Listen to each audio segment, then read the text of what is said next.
Si ella es una proteína, ¿qué puede pasar, por ejemplo, frente a un paciente diabético, no controlado, con glucosas altas? ¿Qué es lo que hace? Esa hiperglicemia. Esa hiperglicemia hace, por ejemplo, una reacción llamada de los H se escribe, de los H. ¿Y qué es lo que hacen? Caramelizan proteína. Así como ponen el azúcar en el calor y se carameliza, igual. Entonces, ¿cuál va a ser el gran problema en este paciente diabético en el largo plazo? No controlado bien, que va a ir caramelizando proteína. ¿Puede él perder receptores? Sí.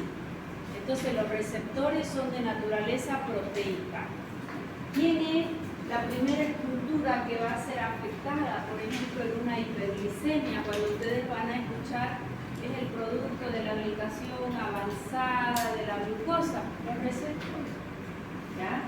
Estos receptores de membrana, si tenemos una paciente, por ejemplo, en menopausia, ya lleva 3 años en menopausia, ovarios involucionan, ya no van a producir hormonas.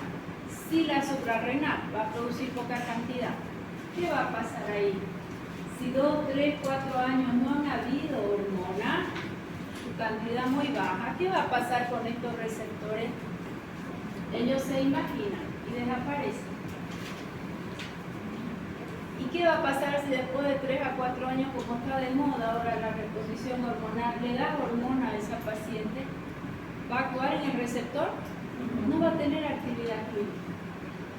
Más se va a ir acumulando probablemente, va a ir sufriendo una metabolización no adecuada, va a ir hidroxilando el carbono 4, carbono 18 y pasa a un estrógeno no saludable que se llama estrógeno.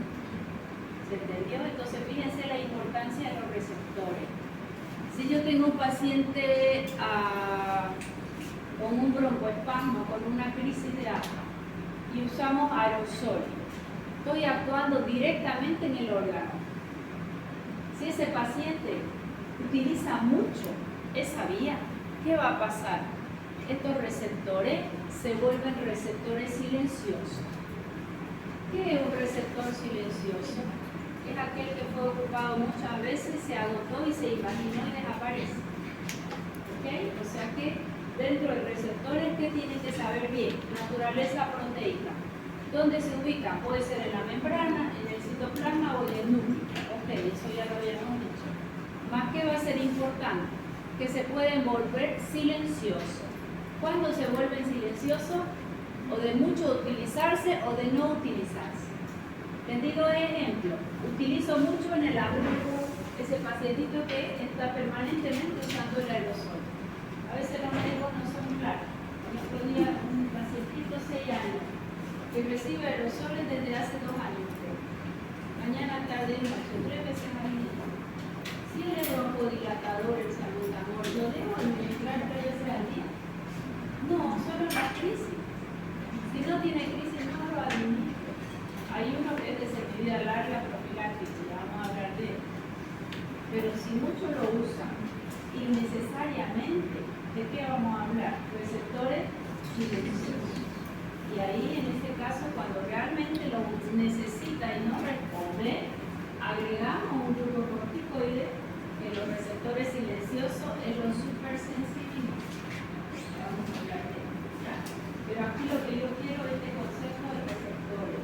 ¿Por qué yo tengo que cuidar a mis pacientes que no estén inflamados, que su glucosa no esté alta, aunque no sienta nada? Porque el diabético no siente nada, lamentablemente, después aparece el daño del órgano. ¿Sí? Es por esa aplicación avanzada que puede haber. Bien. Luego, ¿cómo más puede actuar? Puede tener un conducto, abrir. El fármaco ocupa acá un canal proteico y abrir ocupa una proteína y abre un canal. Ese canal es proteico. Eso se llama canales o mecanismo ionotrópico. El fármaco ocupa acá un receptor que son membranas que van a formar un canal y se llama ionotrópico. La acción es rápida. Un ejemplo, tenemos una benzodiazepina. ¿Quién recuerda las benzodiazepinas? benzodiazepinas, ¿qué efecto farmacológico tenían y qué mecanismo de acción? Ocupa el receptor GABA y abre canales para quién? Cloruro. Y si cloruro está dentro de mi célula, ¿la célula se duerme o se despierta más? Y según la dosis va a tener efectos cada vez mayores. Eso se llama ionotrópico, el efecto, y es rápido. Todo mecanismo de acción ionotrópico que abre canales, el efecto es rápido, viene y se va rápidamente. Por ejemplo, bueno, después vamos a ver acá. Este tercero es un mecanismo acoplado a la proteína G, se llama metabotrópico. ¿Ya? Esto es ionotrópico y esto es metabotrópico. La interacción del fármaco sobre la proteína en un lugar y el efecto va a ser en otro lugar, acoplado a proteína G. En cambio acá es directo, usa ahí y abre. En cambio acá ocupa este receptor de membrana y el efecto va a ser en otro lugar, generalmente asociado a GTP o adeniltrifosfato y después a AMP cíclico, y decir, vamos a ver su mecanismo de acción. ¿Está? Bien.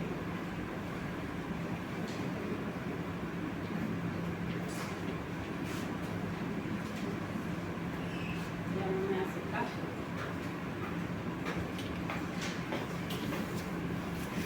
Elemental, mi querido Watson. Ya.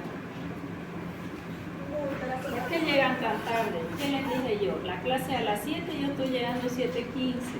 Entonces me distraen, ese es todo el problema. Apúrese a entrar, pero no le voy a dejar entrar.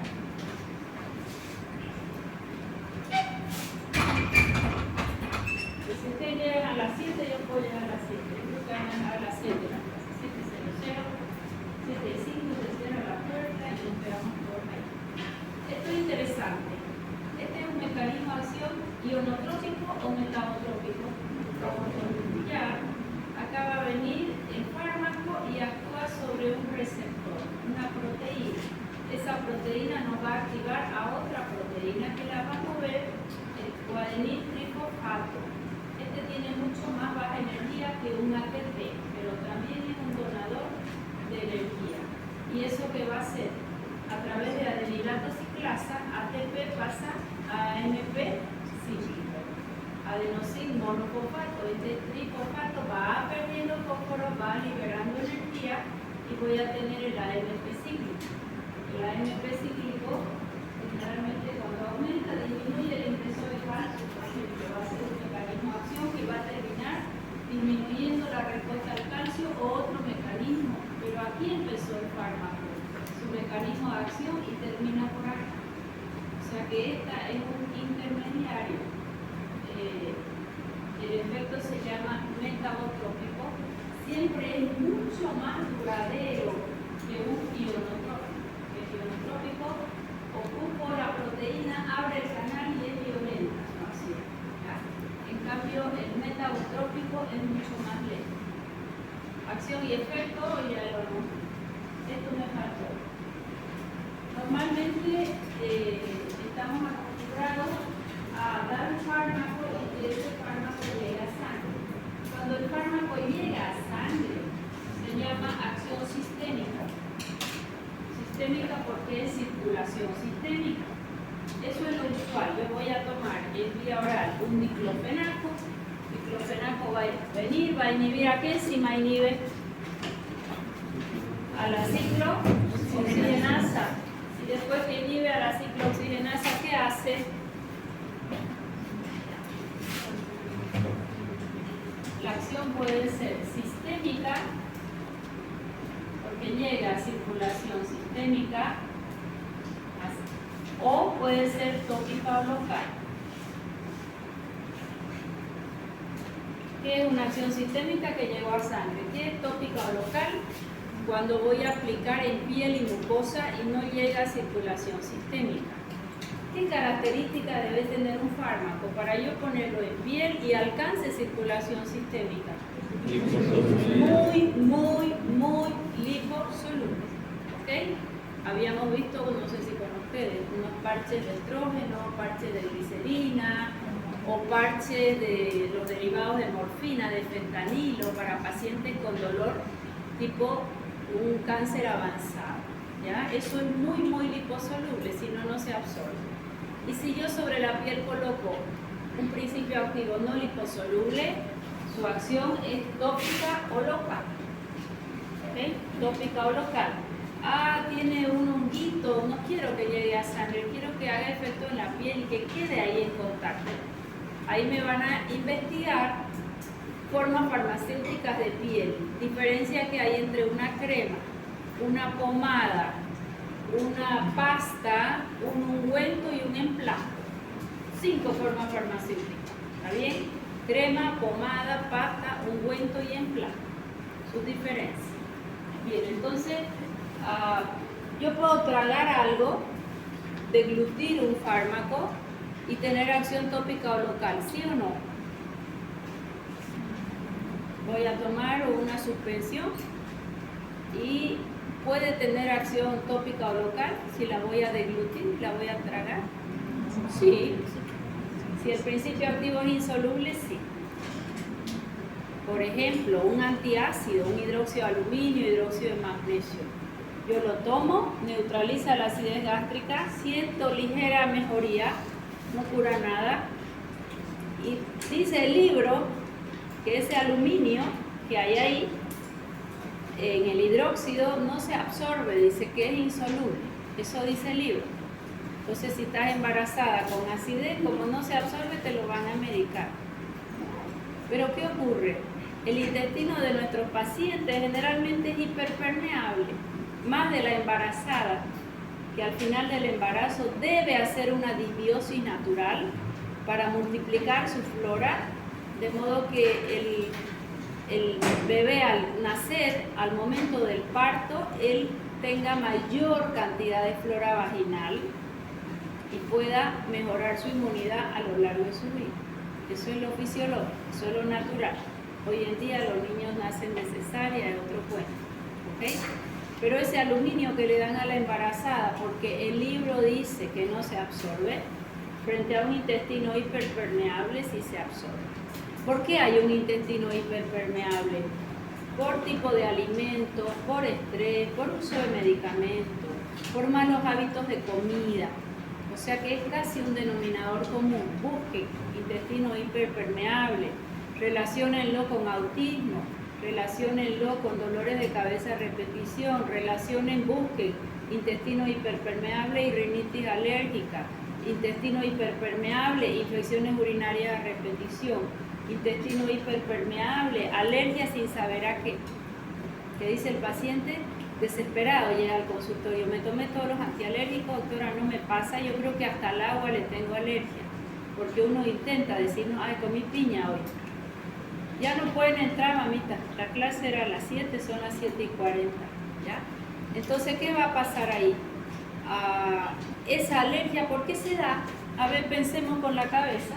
Si tengo un intestinito hiperpermeable, debiera estar así, sus microvellosidades y su célula, abre unos espacios y está más peluqueadito. Por aquí va a pasar una proteína. Esa proteína puede pasar sin digerir bien. ¿Por qué? Porque está abierto. Esa es la hiperpermeabilidad. ¿Por qué se caracteriza una proteína? Se caracteriza porque es antigénica. Y si es antigénica, ¿qué va a producir? Anticuerpos. Reacción antígeno-anticuerpo, alergia, rinitis, tiroiditis de Hashimoto, que es tan usual. A veces todavía no se descompensa tiroides, pero ya hay anticuerpos contra la tiroides. ¿Qué es artritis reumatoidea? Autoanticuerpos contra las articulaciones. ¿Qué es toda enfermedad autoinmune? Autoanticuerpos. ¿Quién lo ha producido? ¿Yo lo heredé de mi mamá, sus anticuerpos? En el caso de las autoinmunes, no. Tiene que haber un primer contacto. Y en este caso, lo que más claro que hay es que el mismo organismo hace los anticuerpos. Si yo les pregunto, ¿cuál es la base o el origen de cualquier enfermedad autoinmune? Llámele lupus, llámele artritis reumatoidea, llámele rinitis alérgica, tiroiditis de Hashimoto. ¿Quién es el origen? ¿Alguien que generó? un anticuerpo. ¿Y quién lo genera? Lo hacen las proteínas. ¿Qué proteína? Mayor tamaño. Porque cuando yo me hago mi batido de proteína, yo lo miro en el gimnasio, no todos con su batido de proteína, 3, 4, 5, 6 veces al día para tener mucha proteína.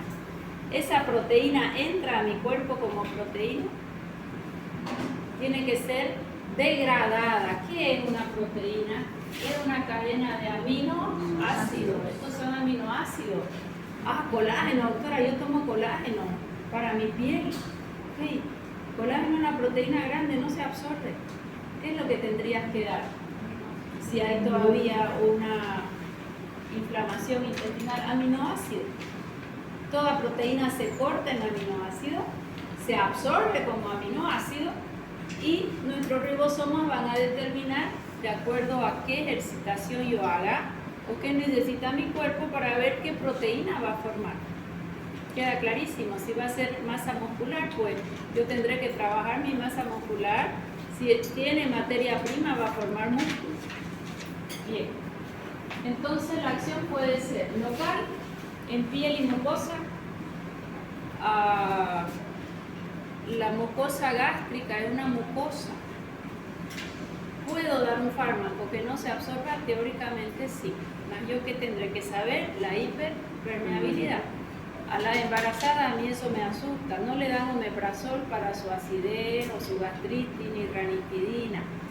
Y cuando ya el bebé está muy avanzado en tamaño, ya son 7 meses, 8 meses, él presiona a la mamá. Entonces ese estómago está pegado contra las vértebras y tiende a haber un reflujo natural, aunque coma bien. Si no come bien, peor. Si hay sobrepeso, peor que peor. Entonces, lo primero que le dan, para no darle un fármaco que llegue a sangre, entre comillas, son sales de aluminio. Fatal. Se ha descubierto que hay más de 200 sustancias tóxicas en las placentas del bebé recién nacido. Ese estudio está bellísimo. Y después decimos, ¿y por qué habrá tanto autismo hoy día? Por la cantidad de tóxicos que ha recibido esa generación y 2 generaciones antes igual. ¿Está bien? Ok. Acción indirecta o remota, ¿qué es? La acción farmacológica es en un lugar y el efecto es en el otro. Por ejemplo, algún tipo de antitusivo. Yo lo tomo, irrita el estómago, lo agrede. El cloruro de amonio, un expectorante, no antitusivo, perdón. Lo va a agredir el estómago, así como cuando ustedes toman algo que les agrede. Ay, me comí picante y me picó todo, hasta la nariz. Ese picante, ¿qué me hace hacer? Tos.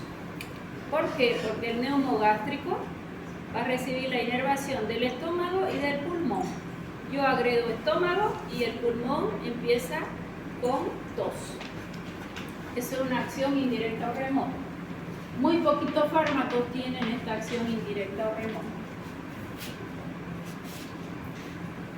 Agonistas, antagonistas, ya los hemos estudiado.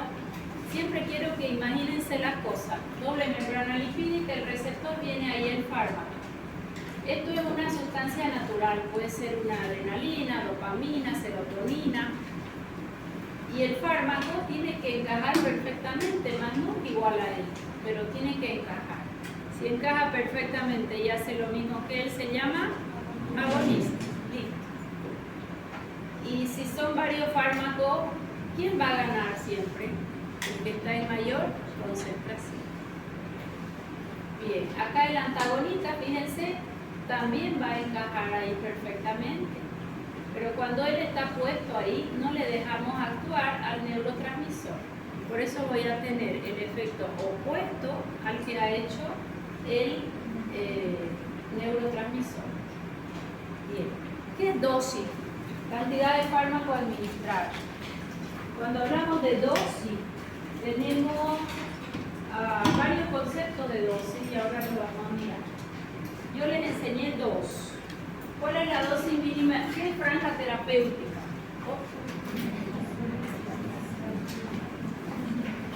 Parece que nos quedamos.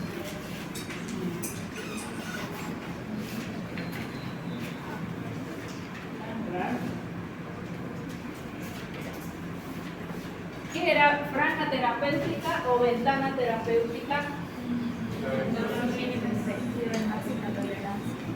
distancia, ¿verdad? Entre la dosis, siempre lo escribo con minúscula, mínima, efectiva, y la dosis máxima tolerada. Ventana terapéutica o franja terapéutica. ¿Será importante saberla?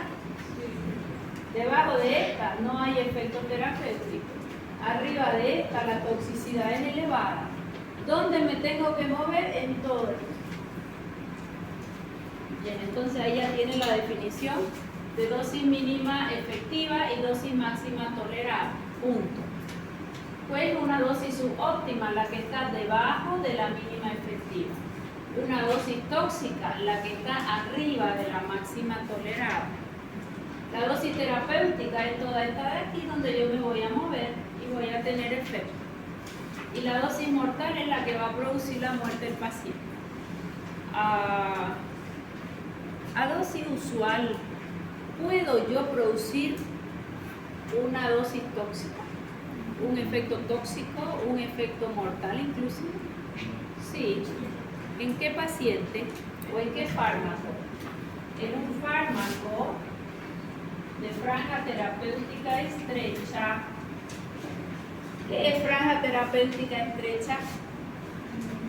Dosis efectiva y la dosis tóxica están muy cerquita. Dosis mínima efectiva cerquita de la dosis máxima tolerada. Franja terapéutica estrecha. La distancia que hay entre lo mínimo efectivo y lo máximo tolerado es chiquitito. Fármacos de franja terapéutica amplia como la penicilina es así su franja, lo mínimo efectivo y lo máximo tolerado. Mínimo efectivo es 1 millón, máximo hasta 30 por día, 30 veces más. Warfarina no. Warfarina es un anticoagulante de vía oral. Dosis mínima y dosis máxima están cerquita. ¿Y por qué digo yo que estos de franja terapéutica estrecha rápidamente puedo entrar en toxicidades? Que va a depender de metabolismo del paciente y excreción. Si tengo una sobrecarga hepática y llega el fármaco y no se puede biotransformar como estaba previsto, ¿qué va a pasar? Mayor cantidad de fármaco libre en sangre. Aumenta a la dosis usual, porque cuando llega al hígado, ese hígado no puede biotransformarlo, está ocupado, está insuficiente, y me va a alargar mayor cantidad de fármaco libre. ¿Qué característica tenía el fármaco libre? Farmacológicamente activo. O el hígado está perfecto, lo metaboliza, y hay fármacos que se van de forma activa, ni siquiera se metabolizan. Por ejemplo, aminoglucósidos, gentamicina, amicacina, así como entra, así se va, igualita su molécula. Y se va activo. ¿Quién lo saca del riñón? Y si el riñón tiene insuficiencia renal, ¿lo va a poder sacar? Y él es activo. ¿Qué va a pasar con el nivel plasmático? Y entro en toxicidad a dosis usual. Entonces, ¿de qué depende que entremos en toxicidad a dosis usual? De los mecanismos farmacocinéticos del paciente. Insuficiencia hepática, insuficiencia renal. ¿Está clarísimo? O interacciones. Ya vamos a ver más adelante interacciones.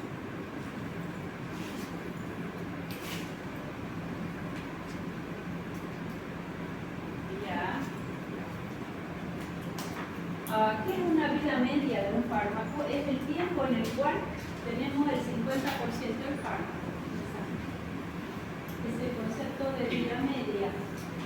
Es vida media. El tiempo. Es el tiempo en el cual tenemos el 50% del fármaco. 50% ya se fue y 50% está en sangre. Esta curva dosis-respuesta no siempre se da igual para todos los fármacos. Ahí hay farmacocinética de 0, 1, 2, que no vamos a entrar en tanto detalle. Pero lo que se espera es que a mayor dosis, mayor respuesta. Mayor dosis, mayor respuesta. Mayor dosis, mayor respuesta. Cuando yo aumento la dosis y ya no hay más respuesta, eso se llama efecto techo. Cuando doy más dosis y ya no hay respuesta, minimizo los efectos adversos. Por eso es tan importante conocer rango terapéutico, distancia entre lo mínimo y lo máximo y no pasarme de ahí. ¿Qué más debo mirar en mi paciente? Función hepática y función renal. ¿Cómo miro la función hepática? Transaminasa, AST, ALT, GT. A veces, esto es muy usual, paciente gordito, todavía su transaminasa está normal, pero si le pides una ecografía, sale el hígado graso. ¿Por qué? Porque él come mucho carbohidrato y él se guarda como triglicéridos. Para no hacerlo diabético, el cuerpo dice, el hígado dice, soy yo el que me voy a sacrificar de primero. Tráiganme todo ese carbohidrato que no comió, que lo guardo como triglicéridos. Y hace un hígado graso que se ve en ecografía. Hace transaminasas normales. Para que las transaminasas se suban, realmente tiene que haber buen daño hepático. Pero él puede tener hígado graso grado 1, grado 2 y transaminasas normales. A mí me gusta cuando el paciente viene y me dice, mire doctora, este gordito es saludable. La glucosa es baja, soy hipoglicémico ahorita, ¿no? Y mi triglicérido está nomás más o menos en el límite, pero aguanta y mi hígado está bonito. Yo miré y toda la función que dice ahí del hígado está en valores dentro de lo normal. ¿Sí? Pídele ecografía y va a salir un hígado graso. Pídele insulina y va a ser una glucosa baja, hipoglicemia a veces, con una insulina extremadamente alta, con un páncreas que trabaja 200-300%. Tuve un paciente con un páncreas que trabajaba 500%, grandote, bien. Ahora es atlético. Yo le di toda la transformación. Su novia me ayudó, porque la que era mi paciente era su novia, impecable, delgadita, obsesiva, la comida, y él era gordo. Ellos cambiaron, él cambió hábito de vida sin fármaco. Empezamos con el gimnasio, empezamos a comer bien, costó mucho al comienzo y ahora es el que se levanta y va al gimnasio primero y después se va a acabar. Bien, entonces, en curva dosis-respuesta, esto es lo esperado. Mas no ocurre con todos los fármacos y va a depender de cada organismo en cuanto a su biotransformación. ¿Qué es la dosis letal 50? Es la dosis que va a matar al 50% de la población. ¿Cómo, doctora? Población animal. Antes de usar fármacos en humanos se hace el experimento en rata. La rata es lo más similar al comportamiento humano, no al 100%. La Sociedad Protectora de Animales cada vez protege más a los animales y es más difícil hacerlo. ¿Ya? Pero no se hace dosis letal en humanos. Darles a todos ustedes a ver qué dosis los va a matar a la mitad. Eso se hace solo en animales de experimentación. ¿Ya? Dosis letal 50%. Esta es la dosis 1600 que va a matar al 50% de la población de animales. Dosis efectiva, esta dosis, ahí más o menos será 300. Es la dosis efectiva en el 50% de la población. Eso a veces lo encuentran en los libros como dosis el 50% o dosis el 50%. Es dosis efectiva y dosis letal. Dosis efectiva, dosis tóxica y dosis letal. Mismo concepto. Ya. En farmacocinética, la idea es que el fármaco no llegue al lugar donde yo necesito que actúe. ¿Será que el fármaco solo va a llegar a ese lugar? No. Una vez está en sangre, donde él pille un receptor, ahí va a actuar. Sin embargo, en el lugar que yo quiero que actúe se llama biofase o blanco terapéutico, concepto nuevo. ¿Qué es la biofase o blanco terapéutico? El lugar donde necesitamos que actúe el fármaco. Ahí va a interactuar con el receptor. Bien. Farmacocinética, ahora vamos a entrar a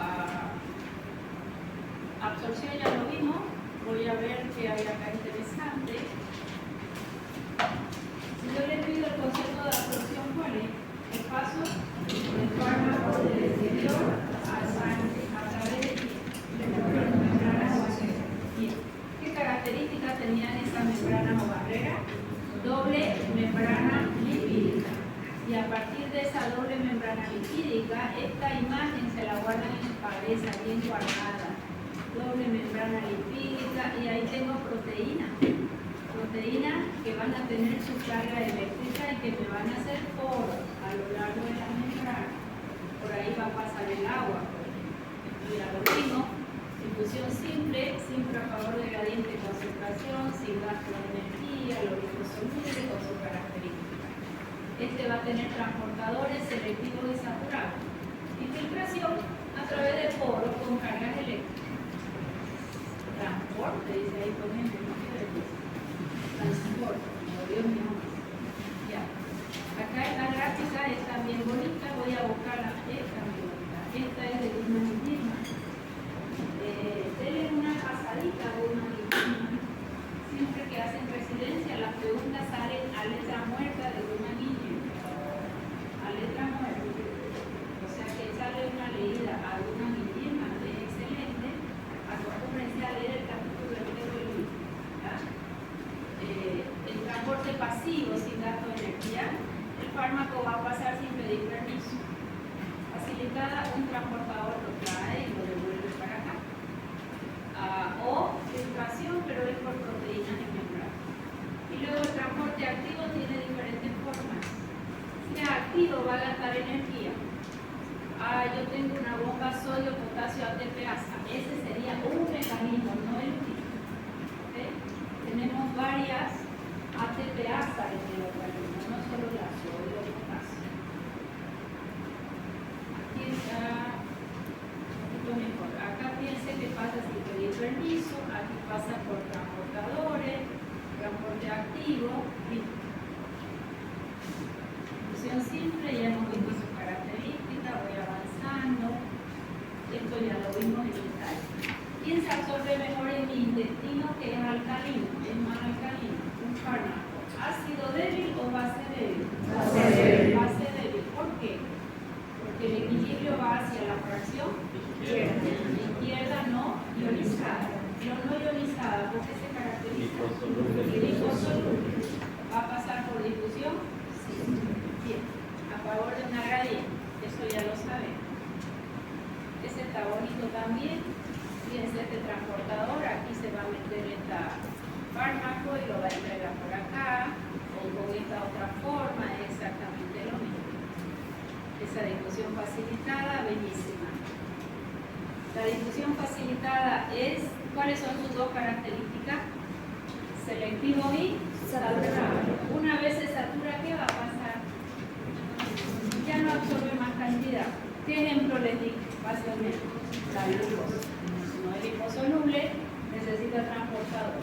Se agarraron un atracón de glucosa, que es muy usual, ahora viene Pascua, y en la Pascua le dan huevitos de Pascua a los niños, y el lunes están todos en la emergencia con un cuadro diarreico cuando no es vómito más. ¿Qué tipo de diarrea es esa por hiperglicemia? Osmótica. ¿Se le da antibiótico? No. ¿Cuál es el tratamiento de cualquier diarrea? Rehidratación. Hidratamos al paciente hasta ir viendo la causa. Puede ser viral, puede ser bacteriana, puede ser alimentaria, puede ser osmótica, puede ser un colon irritable. Episodios de diarrea con estreñimiento. O sea que hasta que no sepamos, no tenemos por qué, ni por teléfono, ni por chat, ni alegremente decir, tome este antibiótico, para nada. Lo hidratamos. Y si hay vómito, además de diarrea, derechito a poner vía. Peor si son niños. ¿Por qué? Porque el niño tiene más porcentaje de agua y él se va a deshidratar rapidito. ¿Está claro? Nada de dar colchada, una receta. Vómito y diarrea, necesita vía. Punto, no negociable. ¿Está bien? ¿Qué era biodisponibilidad? De la cantidad de fármacos que dimos, ¿qué porcentaje llega y en qué tiempo? ¿Qué son dos fármacos bioequivalentes? Que tienen similar biodisponibilidad. Esto ya está avanzado. Desde aquí no hemos avanzado. Fenómeno del primer paso hepático.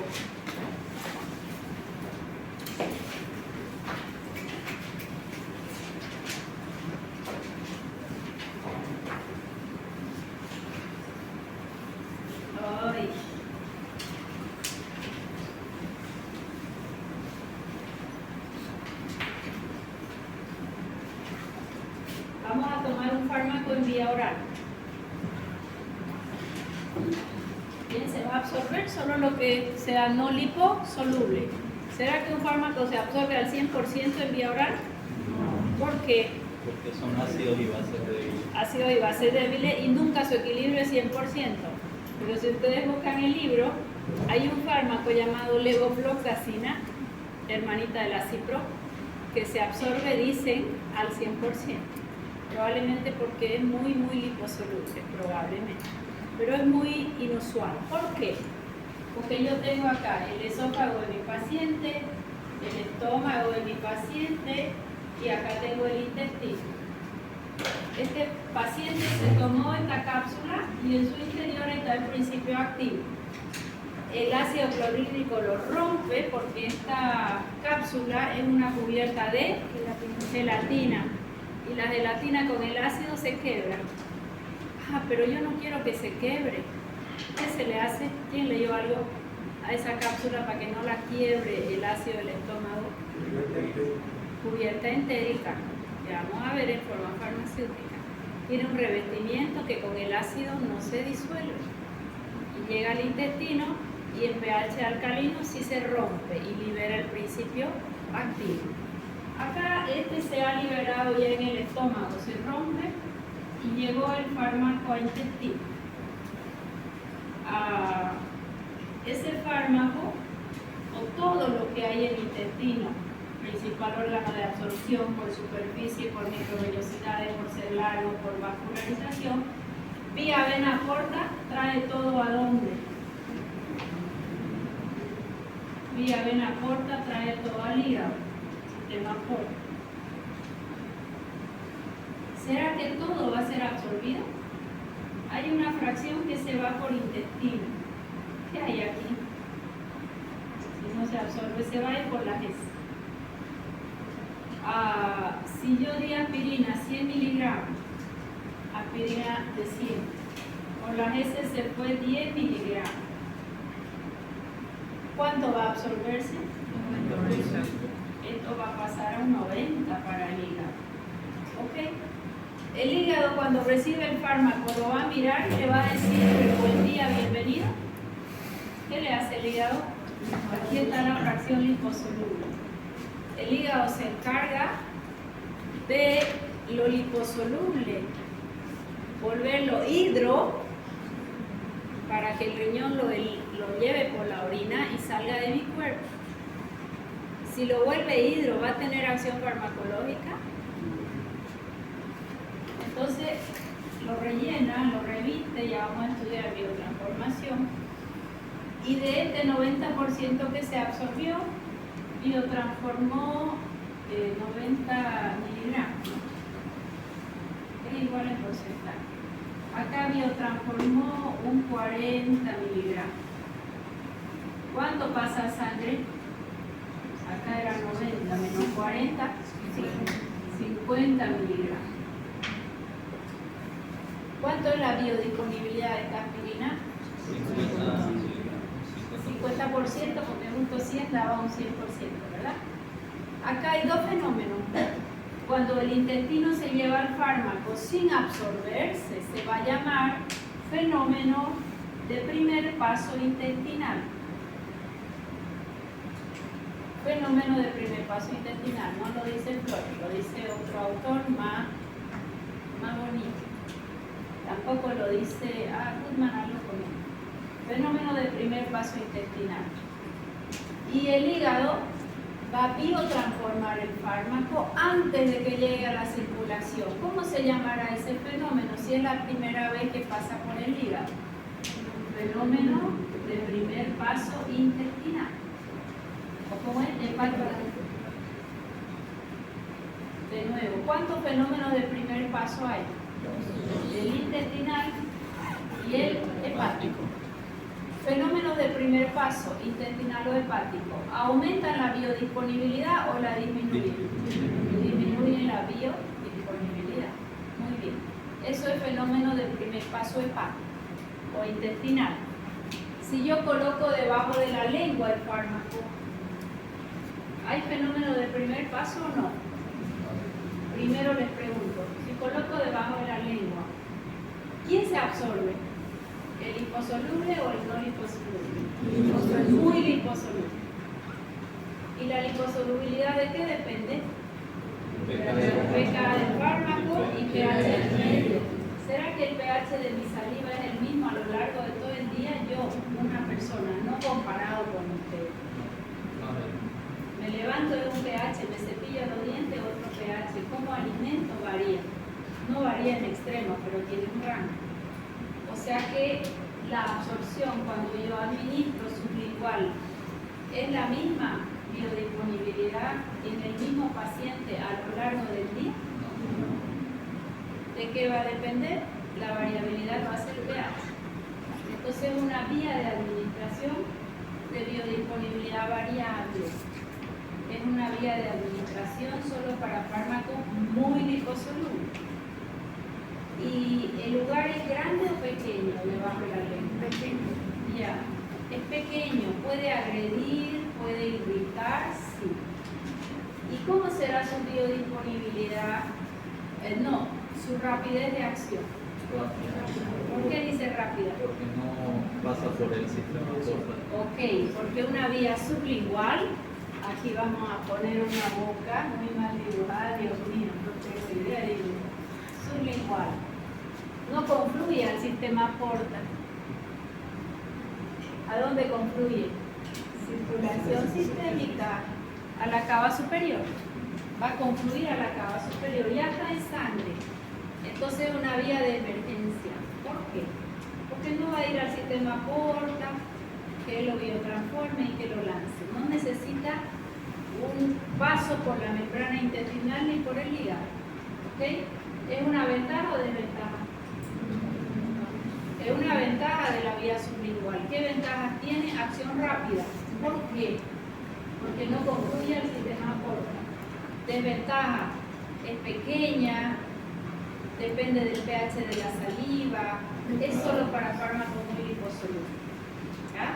¿Qué otra desventaja? Actúa rápido, pero se va rápido. ¿Ya?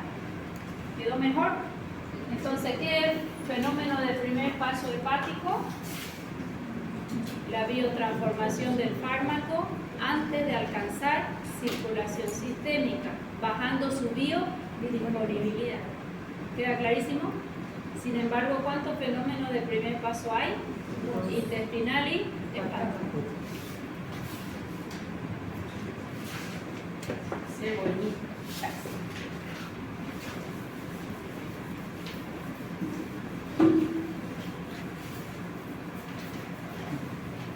Ya, ahí tenemos el hígado y fíjense, este intestinito todito va a confluir a vena porta para que no se olvide. ¿Okay?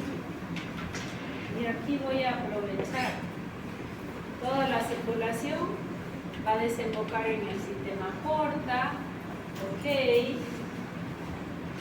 este fármaco biotransforma. Ya, voy a aprovechar para otro fenómeno, ¿ya? Circulación enterohepática, que está más adelante, pero voy a aprovechar esta gráfica. Entero intestino hepático. ¿Qué es una circulación enterohepática? Aquí teníamos nuestro fármaco, ese estómago lo trabajó y de pronto ya aquí llegó, vena porta lo trae al hígado. El hígado biotransforma algunas, no todas, unos más, otros menos, eso es variable, ya está determinado para cada fármaco. Pero ¿quién es la variante? El estado del hígado. ¿Será que todos tenemos el mismo higadito acá? Uno depura más rápido, otro más lento, uno está más graso, más sobrecargado, y depende de la cantidad de fármacos que tome el paciente también. Muy bien, de aquí lo va a alargar a circulación sistémica. Generalmente los que se biotransformaron, algunos van a circulación también. Pero algunos, acá el hígado lo va a guardar en la vesícula. El fármaco biotransformado. ¿Qué dijimos que era biotransformación? Le quito liposolubilidad, lo conjugo y le doy una cobertura con cargas eléctricas, hidrosoluble. ¿Ah? Algunos irán a circulación así y otros, si es hidrosoluble, el riñón se lo va a llevar sin pedir permiso. ¿Okay? Y acá, otros lo guardan en la vesícula. La vesícula es un reservorio, nada más. Ella no hace más nada que guardar todo lo que todo el mundo le da. ¿Quién le da? El hígado y el páncreas. Punto. Cuando se guardó acá, cuando hay un estímulo para la vesícula, viene la colecitoquinina porque yo comí y la empieza a mover, ¿verdad? Para liberar sus sales biliares. Y están por acá. Y de ahí, esto es segunda porción del intestino o carúncula mayor. Resulta que lo echó al intestino, a la segunda porción.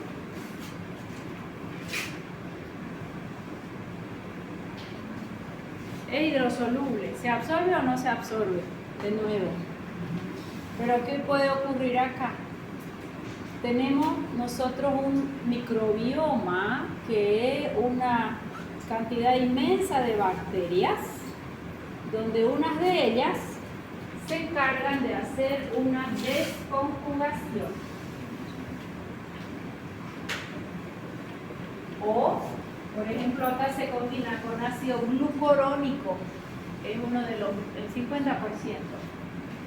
De conjugar viene la bacteria y destruye la cobertura que le dio el hígado. Y si es con ácido glucurónico que lo envolvió, le llamamos desglucuronización. Es como que se lo come, viene como un palma y le come toda la cobertura. Si le come la cobertura, ¿qué va a pasar con este que se comió la cobertura? Vuelve a ser liposoluble. Le comió la cobertura, vuelve a ser liposoluble. Se le comió la cobertura, vuelve a ser liposoluble. Si es liposoluble, ¿se absorbe o no se absorbe? Y si su absorción es por segunda vez, ¿se llama absorción o reabsorción? Hay una reabsorción. Y si se reabsorbe, vuelve a circulación. Eso se llama ciclo entero, se está yendo por el intestino hepático. A ver, vamos a pensar primero. Si vamos a tomar un anticonceptivo de vía oral, tu paciente es mujer, ¿cada cuántas horas se toma el anticonceptivo de vía oral? ¿Cada 6 horas, cada 8, cada 4? Fuera terrible cada 4 horas, ¿no? Todas embarazadas. ¿Cada cuántas horas se toma? 1 for day, una por día, y tu médico te dice, intente tomarlo siempre al mismo horario para que no se le olvide. ¿A qué hora se levanta? 6 de la mañana, a esa hora, póngase un vasito con agua y ahí. Y te viene con lunes, martes, miércoles, jueves para ver, lo tomé, no lo tomé, lo tomé, no lo tomé, y te fijas y punto. Eso está bueno. ¿Por qué una vez al día? Si es una hormona, ella va a bloquear que no haya ovulación. Ellas son estrógenos, y si el estrógeno se sube, no va a haber ovulación. Es una fase estrogénica elevada que no permite ovulación, y si no hay ovulación no hay embarazo. Está dando estrógeno. Y los estrógenos se biotransforman rápido. ¿Por qué se toma una vez al día? Porque el fármaco, cuando es biotransformado ese estrógeno, se acumula en vesícula, él sufre glucuronoconjugación. Llega al intestino, las bacterias lo desconjugan, lo vuelven liposoluble y se vuelve a absorber. Ahora vamos a pensar. Esta paciente toma sus anticonceptivos hace 5 años. Muy bien, los toma siempre. No quiere un embarazo, ok. Hace una infección urinaria. ¿Es usual o no una infección urinaria en mujeres? Unas más que otras. Y si hace una infección urinaria, ¿qué va a hacer? ¿Qué le van a dar? Antibacteriano. ¿Y qué hacen los antibacterianos? ¿Va a ir a matar solo la Escherichia coli que está en la vía urinaria de mi paciente? ¿Va a decir, solo voy a la vía urinaria? Le damos amoxicilina vía oral. Su espectro es amplio, gran positivo y gran negativo, más no cubre pseudomonas, ¿verdad? cuando va barriendo toda la flora de intestino. ¿Qué va a pasar con las bacterias que hacían la desconjugación? Se van a morir. Y si se mueren, ¿desconjugan o no desconjugan? No desconjugan. ¿Qué va a pasar con el anticonceptivo? Se va por las heces. Y si baja su nivel plasmático del estrógeno, ¿qué va a pasar?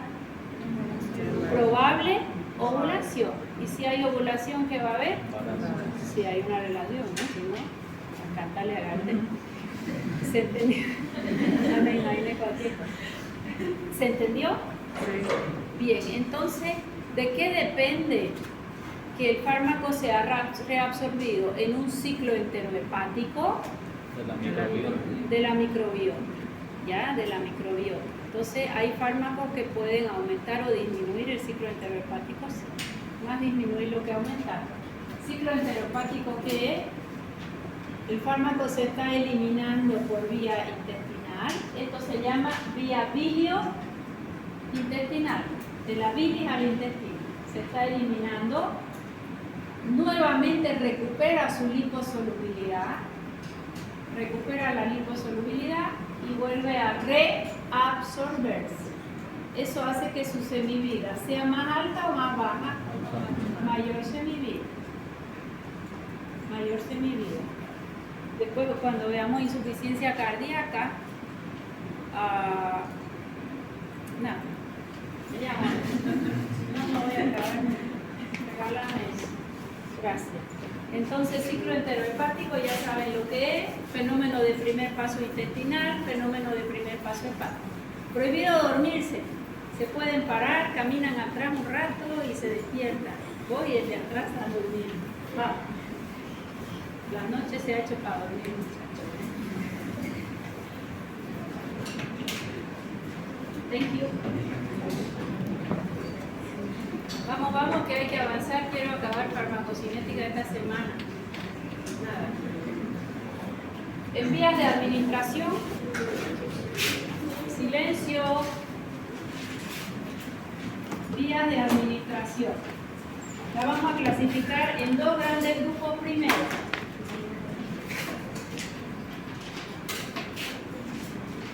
Vías inmediato. ¿Inmediato es rápido o lento? Rápido.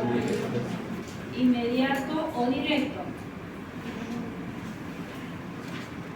Si hay inmediato, hay vías mediatas o indirectas. Bien, ¿qué es una vía inmediata o directa? Es aquella que va a utilizar una aguja para introducir el principio activo. La acción es siempre más rápida, pero va a romper tejido. Vía inmediata o directa, va a usar una aguja y va a romper tejido. ¿Quién conoce una vía que rompa tejido?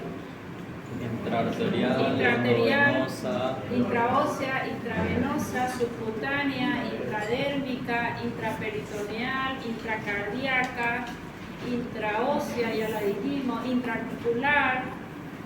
¿Se entendió? Todo lo que utilice una aguja es una vía inmediata o directa, va a romper tejido. Las que no usan agujas son las mediatas, son un poquito más lentas o indirectas. ¿Por qué se caracteriza? Porque tiene que atravesar una doble membrana lipídica. Tiene que atravesar membranas o barreras. Si yo coloco sobre la piel el fármaco, ¿es vía directa o indirecta? Indirecta. ¿Se absorbe o no se absorbe? Sí, es muy liposoluble. Depende de la liposolubilidad. Tiene que ser muy, muy liposoluble. ¿Para qué? Para que atraviese una membrana que es más impermeable que el intestino. El intestino es muy permeable, lo que llega ahí generalmente se absorbe si no tiene carga.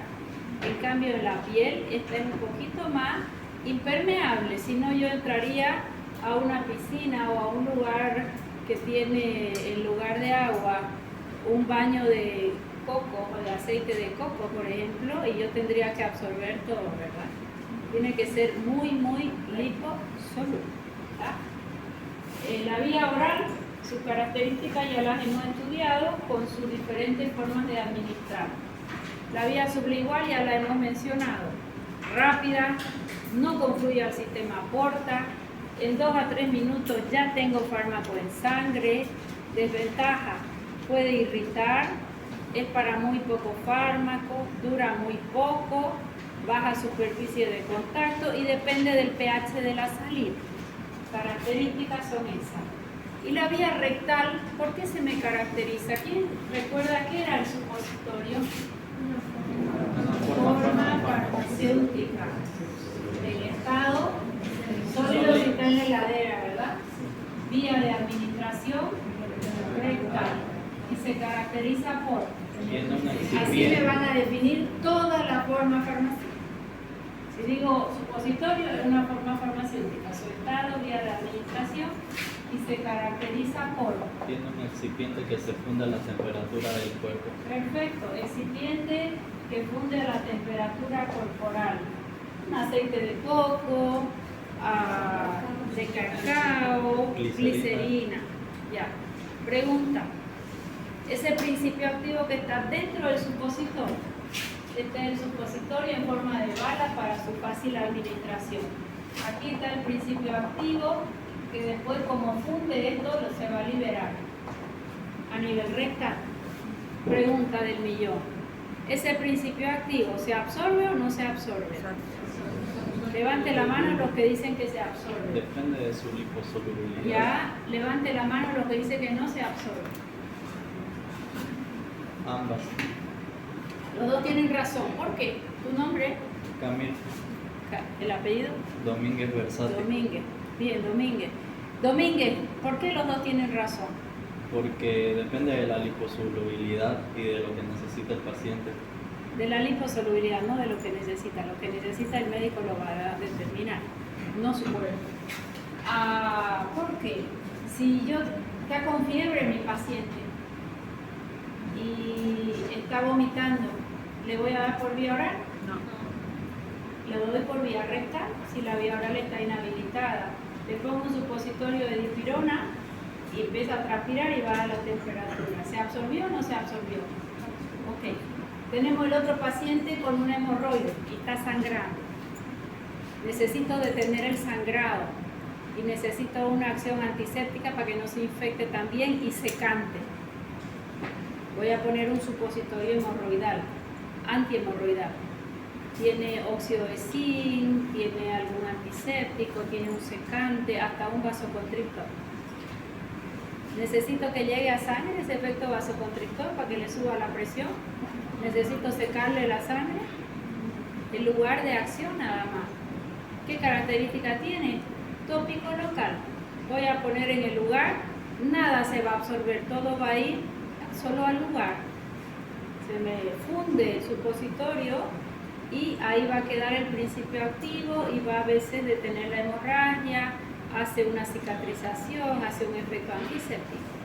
O sea que ¿de quién va a depender? De la liposolubilidad. Y esa vía rectal, por ejemplo aquí para bajar la temperatura, ¿es rápida o es lenta? Rápida. ¿Y por qué dicen que es rápida? ¿Qué características tienen las venas hemorroidales? ¿Cuántas venas hemorroidales hay?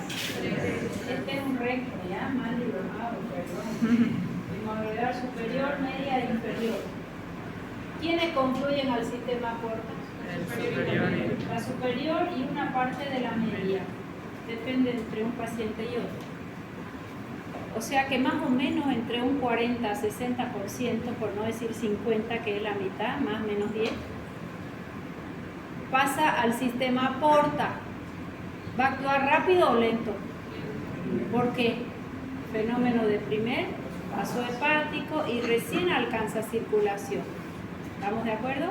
Pero hay un porcentaje que es más o menos entre un 40 a un 60% que no confluye al sistema porta. Ya está en sangre en 2 a 3 minutos. Ya actúa. A tal punto que si un paciente llega a la emergencia convulsionando, ¿le vamos a buscar vía entre todos? No podemos porque está convulsionando. Es peligroso. Diazepam hay que ponerle a ese paciente para relajar los músculos y disminuir reactividad en el sistema nervioso. Diazepam es el más poderoso en los anticonvulsivantes, de acción rápida, ¿verdad? Pero lo va a planchar. No hay supositorio, doctor, se acabó el supositorio de diazepam. ¿Qué hacemos? Cargamos la jeringa, sacamos la aguja y colocamos. Él es tan liposoluble que se va a absorber. No el 100%, pero no importa. ¿Se entendió? Entonces la pregunta es, ¿la vía rectal absorbe o no absorbe? Solo fármacos liposolubles. La superficie de absorción es interesante porque es muy irrigado, más es irregular. ¿Por qué? Su pH Dos varía. motivos. Depende del pH del medio, que es variable, y también depende de cuánto confluye a la vena porta. ¿Se entendió? Es vía de emergencia. La acción puede ser sistémica, llegar a sangre, o local. Las dos. ¿Está clarísimo? Bien. Las otras vías, ya hemos estudiado la oral, hemos hablado de la sublingual y sus características, de la rectal y sus características. Las otras usan aguja intramuscular, endovenoso, subcutáneo. Tópica o local, hemos hablado de piel. Característica para absorberse, muy liposoluble. Generalmente esta vía, cuando yo quiero absorción, se usa para una liberación sostenida. ¿Qué es liberación sostenida? Que se vaya liberando poco a poco el principio activo conforme se libere de su forma farmacéutica. Por ejemplo, este paciente fuma mucho, niveles de nicotina alto, tras que deja de fumar se siente muy mal, ansioso, quiere comerse todo, no duerme, tiene taquicardia, síndrome de abstinencia.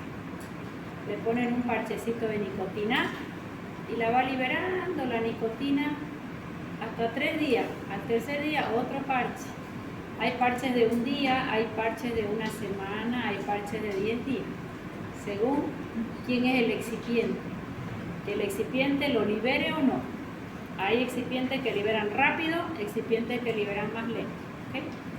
Entonces eso va a ser una liberación sostenida. Nuestro paciente tiene un cáncer terminal, el dolor ya es muy alto.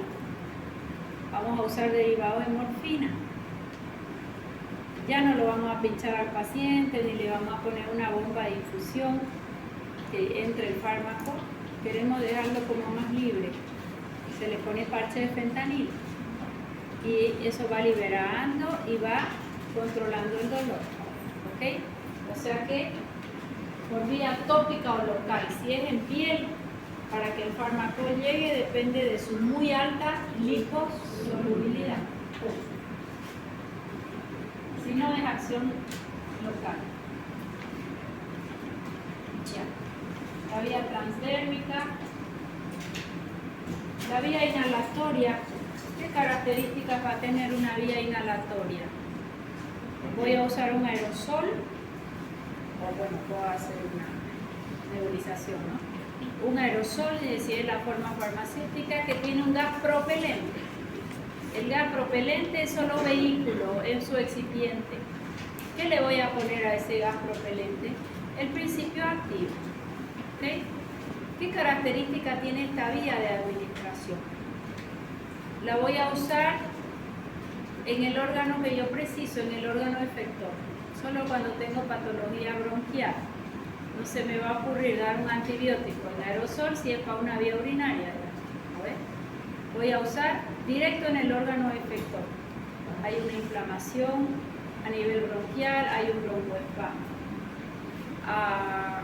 Ventajas. La acción es rápida. Voy a actuar directo en el órgano efector. A sangre va a pasar muy poquito, aunque sea liposoluble. Se va a quedar en árbol bronquial. Si llega poco a sangre, sus efectos adversos van a estar minimizados. Por ejemplo, un salbutamol. Hay el broncoespasmo, hacemos el PAP. En 2 minutos ya tengo el efecto. Si la inspiración fue buena, si llegó el fármaco, porque a veces lo dejan en la boca, el paciente no puede respirar bien y no llega. Ya, ese es otro cuento. Acciones rápidas directamente en el órgano efector y alcanza muy poca circulación sistémica. ¿Qué desventaja tiene? Que tienen que sincronizar muy bien, apretar el PAF, hacer la inspiración y que pueda inspirar. ¿Ya? Esa es una ventaja, es un inconveniente importante. A tal punto que si el paciente tiene mucho broncoespasmo, se le pone una camarita, ahí aprieta el PAF y él queda respirando ahí a lo que pueda. Ya no tiene que hacer inspiración forzada. Lo hacemos en niños pequeños, lo hacemos en gente muy adulta, por no decir tercera edad. ¿Se entendió? Bien. Entonces, esta vía inhalatoria, acción rápida, acción casi tópica o local en esa mucosa, poco llegaría a circulación sistémica, baja ramos. Hay problema con esa vía. A veces ese gas propelente al paciente le hace más crisis asmática. Hace el gas propelente, tiene broncoespasmo y aumenta el broncoespasmo. Probablemente ese gas propelente le hace más crisis. ¿Y qué va a pasar si le doy en vía oral el salbutamol? Si mi pancita está vacía, llega en 10 minutos a sangre, entre 5 y 10 si tomo buena agua. No he comido nada desde ayer, me tomo ahora un medicamento, lo tengo en sangre entre 5 a 15 minutos. ¿Ya?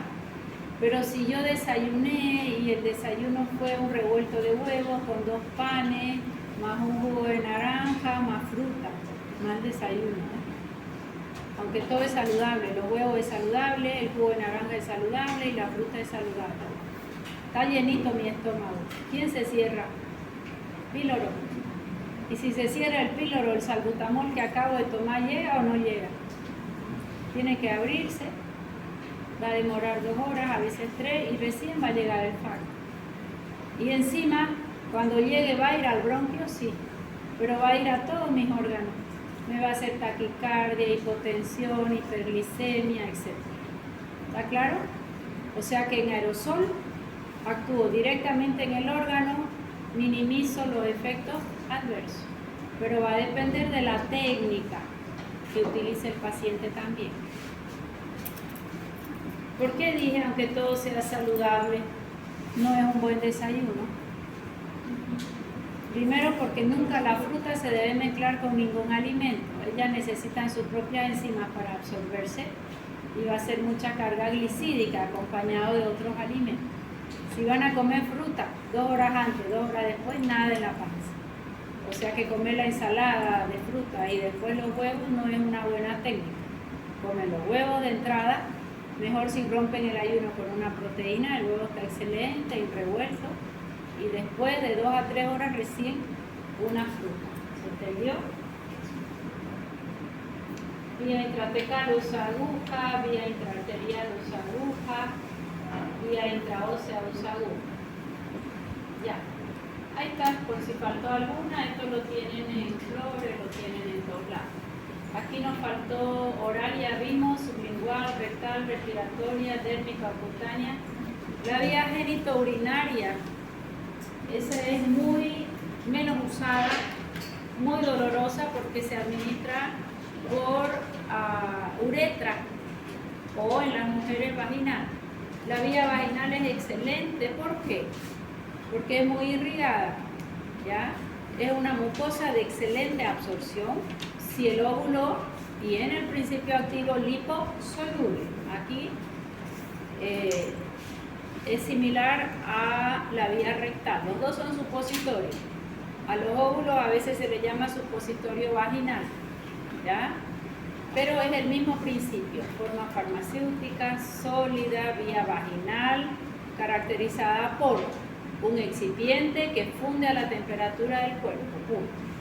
Por vía vaginal, ¿se absorbe o no se absorbe el principio activo? Lo de siempre, depende de la liposolubilidad. Listo. Es muy irrigada la zona, sí, más nunca voy a alcanzar grandes concentraciones en sangre. La vía uretral, muy dolorosa, en hombres a veces se utiliza cuando hay una uretritis, pero casi nada, más es para usar una sola. Y la vía conjuntival, ¿De qué va a depender que yo use un colirio y se absorba o no se absorba? De la liposolubilidad. Fíjense que el concepto es el mismo para cualquier vía. Ustedes entienden lo que es liposolubilidad y ya estoy. Si es liposoluble, atraviesa doble membrana lipídica, ocular, dérmica, intestinal, vaginal o rectal. El principio es exactamente el mismo.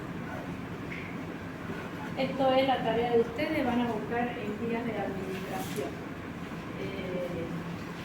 sus características en cada uno. Guías de administración y forma farmacéutica es el práctico 2.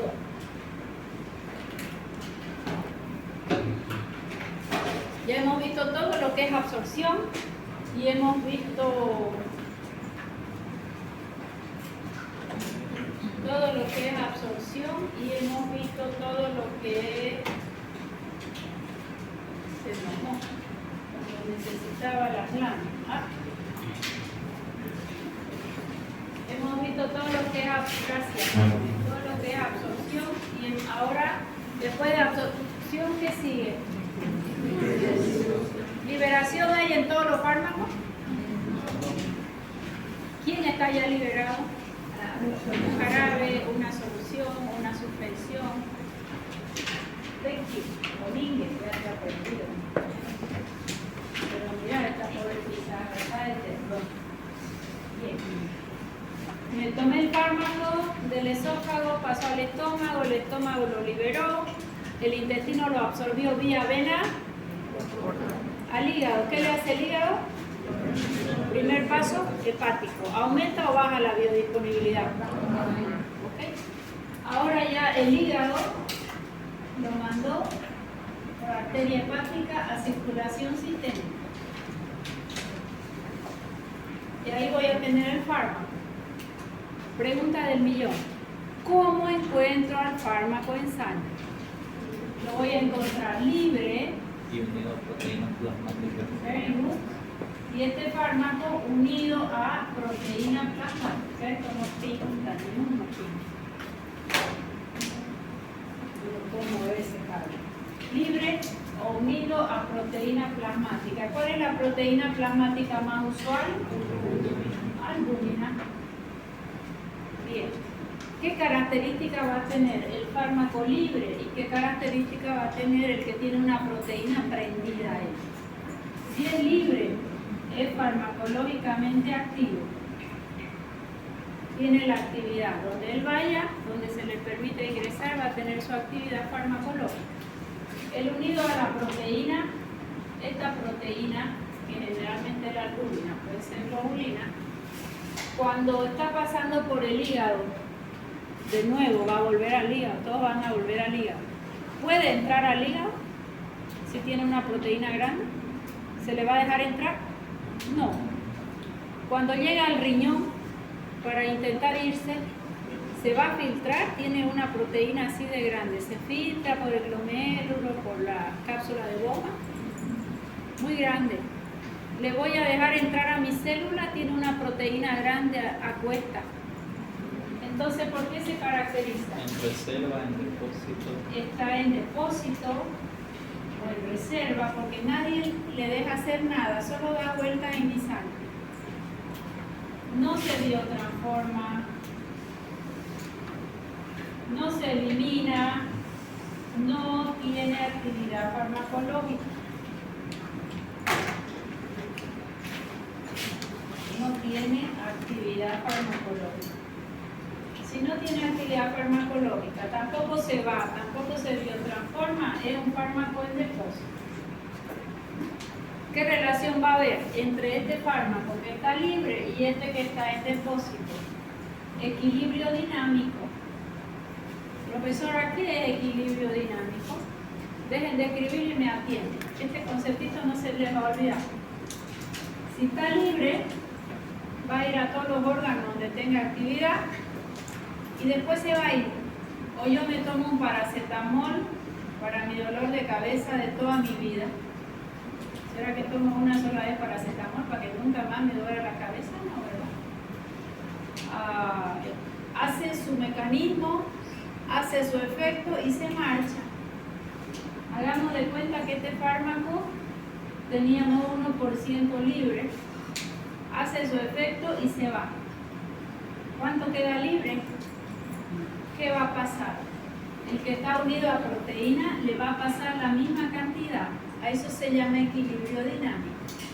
En lugar de tener 99 acá unido a la proteína, ¿cuánto va a tener? 98. Se va el 1% y después 97, después 96, hasta que se acabe.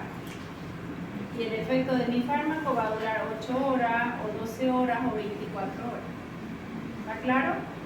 Entonces, si yo les pregunto, ¿cómo encuentro el fármaco en sangre? ¿Cuál es la respuesta? Libre, el equilibrio unido a proteína plasmática. ¿Qué características tiene un fármaco libre?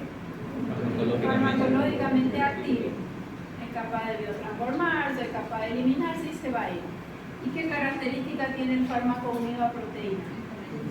Está guardado, no tiene actividad farmacológica, no se biotransforma, no se elimina. ¿Qué relación hay entre ellos dos? Equilibrio dinámico. ¿Qué es equilibrio dinámico? Se va el libre y el que está unido se va liberando. ¿Se entendió? Bien. Entonces, ahora vemos todo lo que quiero. Fármaco libre, farmacológicamente activo. Unido a proteína plasmático, el depósito, no se biotransforma, no se elimina, no tiene acción farmacológica. La relación entre ellos, equilibrio dinámico. Se libera el uno y está el otro.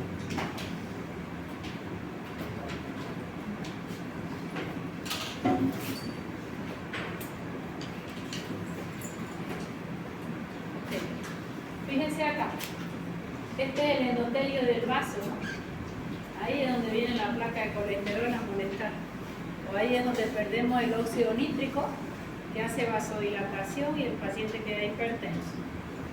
Acá tengo, estas son las proteínas, las moraditas. Esas moraditas van a unir fármaco, ese fármaco está unido a proteína. Este de aquí está libre. Estos libres tienen el efecto. Estos otros están guardados. Ya lo dijimos. ¿Y acá qué hay de diferente respecto a este otro? ¿Cuántos fármacos tengo acá? Por lo menos hay dos colores, ¿no? Esto está manchado. Por lo menos hay dos colores. ¿Y esta proteína por cuál tiene afinidad? Acá parece que el amarillo es más afín, ¿no? Cuando yo doy dos fármacos, uno pelea con el otro. Hay fármacos que tienen más afinidad por la proteína, otros menos, y no lo sabemos en exactitud. ¿Habrá problemas si doy dos fármacos? ¿Alguien conoce algún paciente que tome 5 fármacos? ¿6 fármacos? ¿7 fármacos? ¿Más los automedicados? Ya. Cuando un fármaco interfiere en la farmacocinética del otro, se llama interacción farmacocinética. ¿En qué puede interferir? Desde la absorción. Este fármaco necesita ácido para absorberse y el paciente toma omeprazol que le quita la acidez. Al momento de absorberse, va a usar transportadores selectivos y saturables, van a competir. Al llegar al hígado, ¿a quién va a biotransformar el hígado? ¿Al fármaco 1, al 2 o al 3?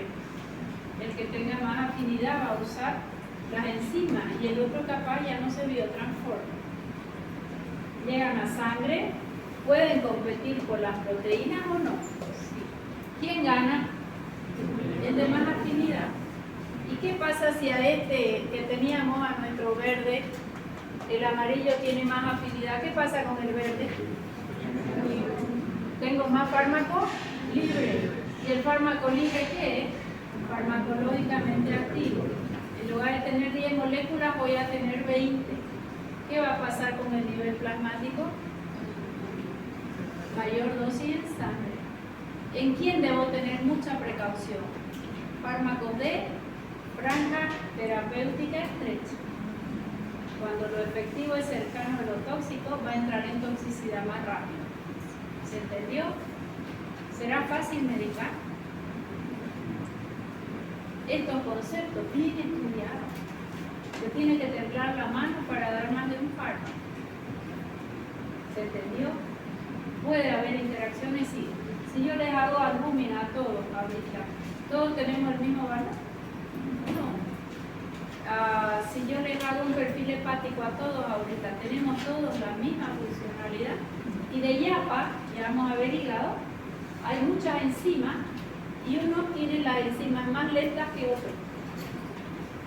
Si yo les doy a todos un café antes de dormir, hay uno que no se va a dormir hasta las 6 de la mañana, o va a pasar de largo. Y el otro se toma su cafecito para irse a la cama y dormir. ¿Es el mismo café? ¿Sí? ¿Cuál es la diferencia? Las acetilasas, que son las enzimas que van a biotransformar el café. Hay uno que es acetilador rápido, lo tomó el café y ¡bum! Ya pasó el efecto. Lo biotransformó rápido. Y el otro, que lo hace lento, como que te hubiera tomado 10 cafés, ese va a quedar sin sueño por 3 días. ¿Se entendió? Con los fármacos ocurre igual. ¿Será que todos tenemos en nuestra mano la sapiencia para decir cómo va a biotransformar el fármaco del paciente? Son características genéticas. Por eso siempre van a elegir, de preferencia, un fármaco bien elegido a la dosis adecuada. En la medida que aumente el segundo, el tercero o el cuarto, la probabilidad de interacción es mucho mayor. Ya. Pregunta: ¿en qué porcentaje se unen los fármacos a las proteínas? El libro te lo dice. No es algo que yo le voy a preguntar, ni lo tienen que saber de memoria. El gran problema es la variabilidad entre los pacientes. Por ejemplo, acá dice que este grupo de fármacos, esto está en Flores, me parece, este grupo de fármacos se unen a proteína entre 0 a 50%, es un rango grande, ¿o no? Estos se unen de 50 a 90, van a tener semivida más larga. ¿Por qué? Porque está guardado mucho más fármaco y se va a ir liberando. Este mucho más alto y este casi un 100% diazepam. Diazepam te tomaste para dormir porque no había otra cosa. Y vas a dormirte, al día siguiente no te querés despertar, suena el reloj y no te levantas y sigue durmiendo y sigue durmiendo y sigue durmiendo. Y después dice, bueno, me tengo que levantar como sea, y tienes una resaca como que te tomaste un par de cervezas. ¿Por qué? Semivida larga. Lo que no quiero es, quiero dormir porque no estoy durmiendo, pero quiero dormir solo 6 horas y mañana estar pila. Me tomo también una benzodiazepina de semivida más cortita, un alprazolam. No son los mejores del mundo, pero a veces son. ¿Me dejo entender? Mismo mecanismo de acción, mismo grupo terapéutico. ¿De qué depende? Semivida. ¿Y la semivida en gran parte de qué depende? Unión a proteína.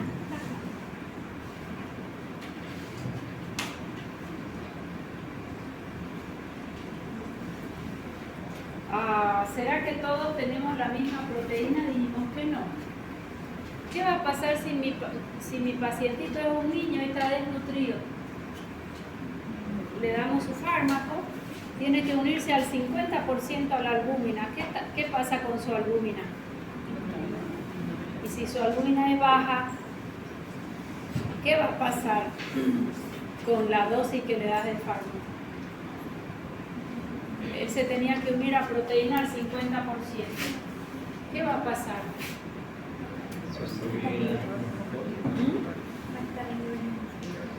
Voy a tener más fármaco libre, y si tengo más fármaco libre, probablemente mayor efecto y probablemente me paso de la dosis ideal y voy a entrar en toxicidad. ¿Queda claro? Ya. Hay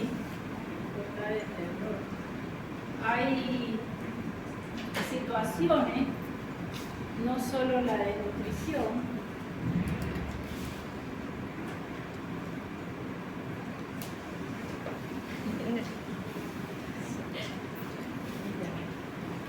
situaciones, no solo la de nutrición, que hace que disminuya las proteínas. Otras hacen que aumenta, que son muy pocos. Acá nuestro paciente tendría que hacer mucho ejercicio, ser hipotiroideo, o tener algún tumor benigno. Eso es ya poco usual. Pero acá, ¿quién disminuye? Todo lo que sea un trastorno hepático de baja funcionalidad, cirrosis, una sobrecarga hepática, un hígado graso. ¿Por qué? ¿Dónde se produce la albúmina? En el hígado. Y si él tiene una disfunción, llámele desde una cirrosis hasta una sobrecarga, va a hacer menos albúmina y ese paciente va a disminuir su albúmina. La cirugía probablemente por pérdida de sangre. En el embarazo, incluso la paciente hace una anemia fisiológica, enfermedades gastrointestinales donde no se absorban las proteínas, ¿ya? Y así, o insuficiencia renal. ¿Por qué la insuficiencia renal va a la albúmina? ¿Ya? Porque en lugar de estar esa cápsula de Bowman perfectamente cerrada, está hiperpermeable y la albúmina, que no debiera filtrarse porque es grandota, va a pasar por ahí. ¿Cómo te das cuenta que el paciente está haciendo un síndrome nefrótico? Un niño, por ejemplo. ¿Por qué te lo traen a la consulta? Edema. ¿Y dónde se ve el edema? ¿Está hinchado completito? No. Primero los ojos, porque aquí el músculo es delgadito. Y ahí se ve, y si es un varoncito se hincha el escroto, la mamá se asusta. Alguna enfermedad, pero es un niño, ¿lo habrán violado? ¿Qué pasó? ¿Alguna infección venérea, digamos? No, solo perdió albúmina, ¿no? Y el escroto, el músculo es mínimo, entonces ahí se acumula el líquido. ¿Por qué? Porque la albúmina nos da que en la sangre la presión coloidosmótica. Sí. Bueno, así como eso, varios casos.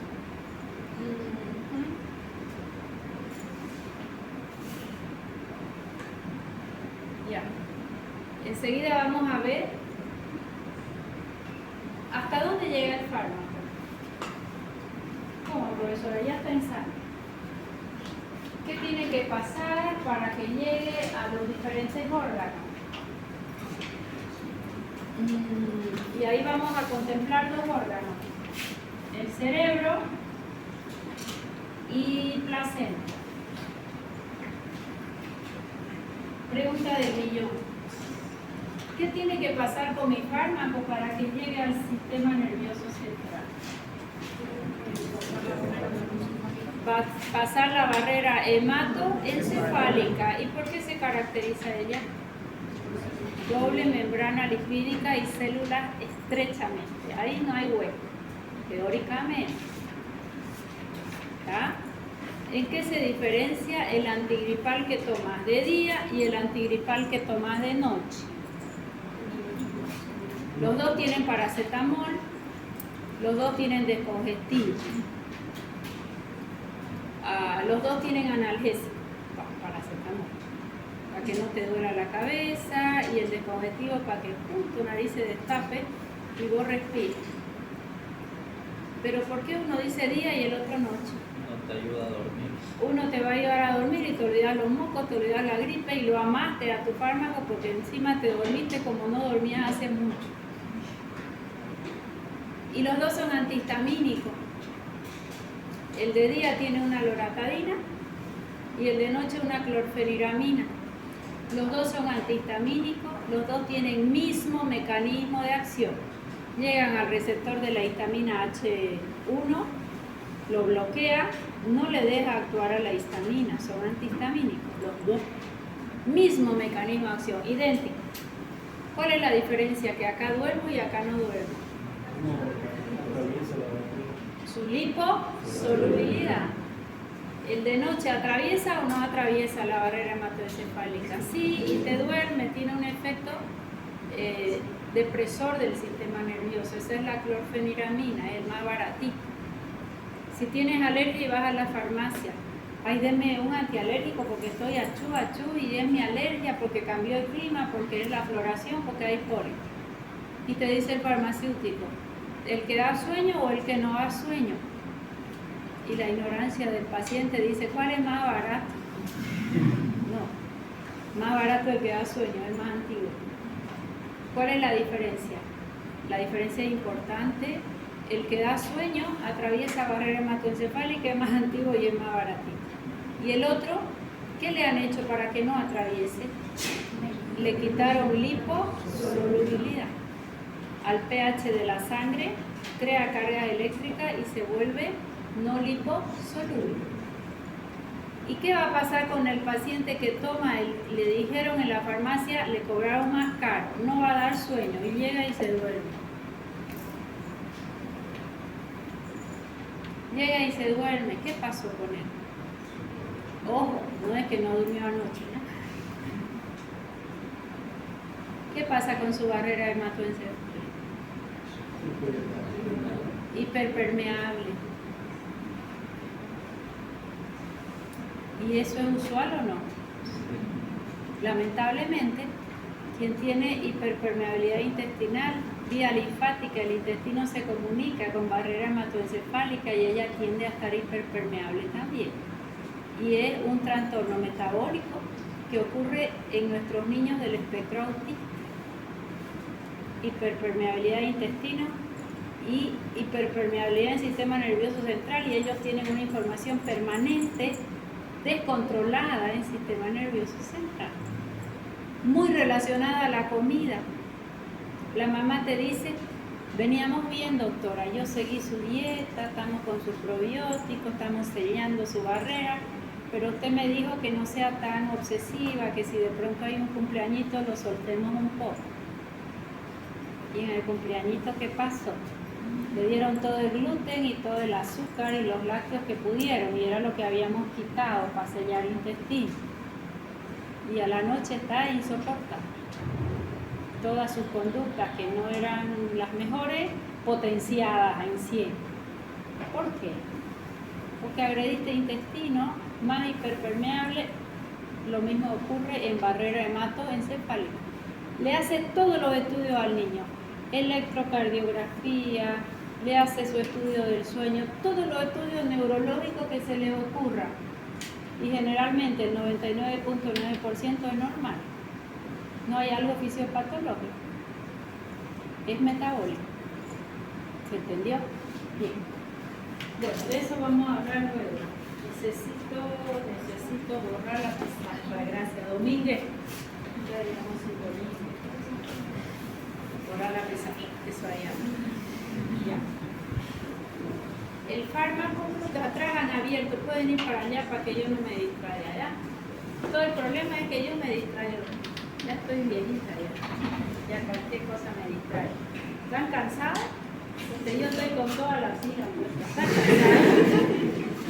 He dormido bien y ayer he quedado en mi casa leyendo y leyendo todo el día leyendo. Preparando un congreso, así que hay que leer mucho. A ver, nada, voy a seguir, así que nada, por lo menos un ratito más.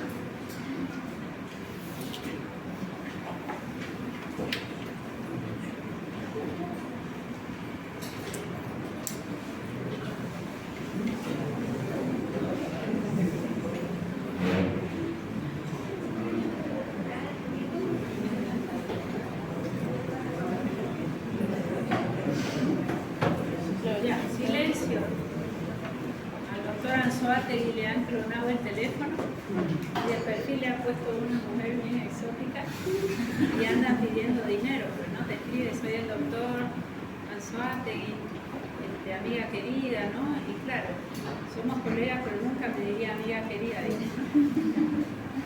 te das cuenta que ya es una terrible, pero la foto ni te cuento.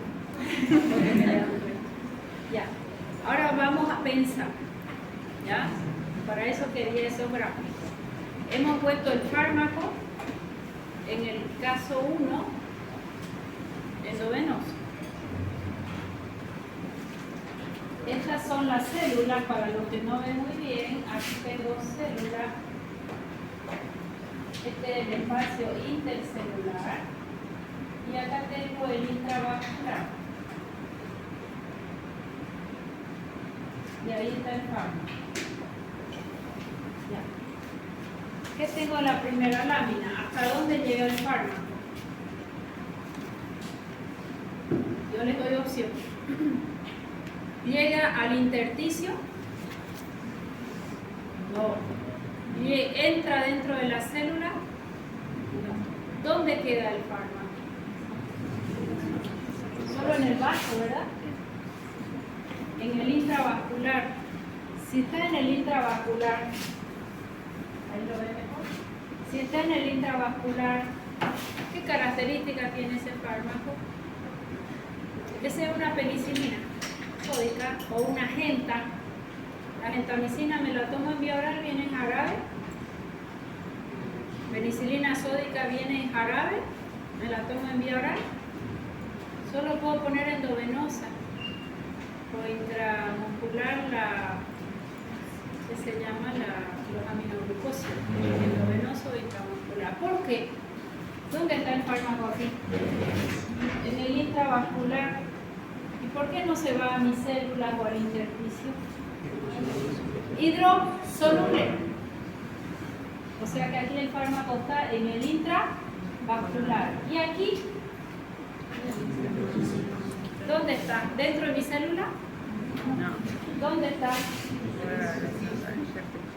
En el intersticio, en la fracción intercelular. Y aquí, intersticio dentro de mi célula y también a nivel vascular un poco. ¿Qué característica tiene él? Liposoluble. ¿Y aquí qué pasó?